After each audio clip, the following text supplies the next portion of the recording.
To buy the Nasdaq index on Robinhood, you first need to understand what the Nasdaq index is. The Nasdaq index, also known as the Nasdaq Composite, is a stock market index that includes all stocks listed on the Nasdaq Stock Exchange. It is a widely followed benchmark for the overall performance of the technology sector in the broader stock market. To get started, you need to have a Robinhood account.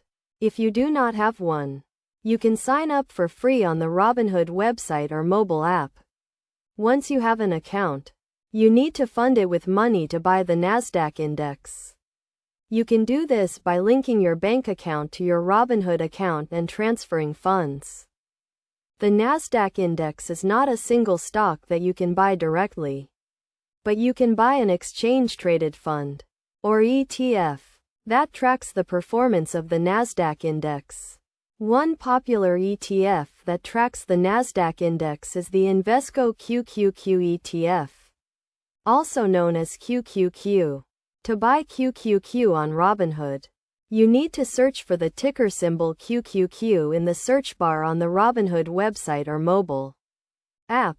Once you find QQQ, you can click on it to view its details page, which includes information such as its current price, daily performance, and historical performance. You can then click on the trade button to buy QQQ.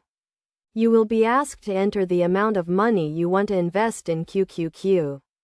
And you can choose to buy a fraction of a share if you do not have enough money to buy a whole share. After you place your order, Robinhood will execute it and you will own a portion of the QQQ ETF, which tracks the performance of the Nasdaq index.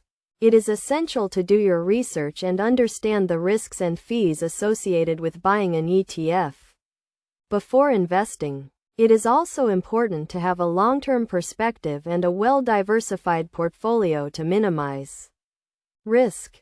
In conclusion, buying the Nasdaq index on Robinhood involves signing up for a Robinhood account, funding it with money, searching for the QQQ ETF, and buying it. By following these steps, you can easily invest in the Nasdaq index and track its performance over time. Always remember to do your research, set a budget, and have a long-term perspective when investing in the stock market.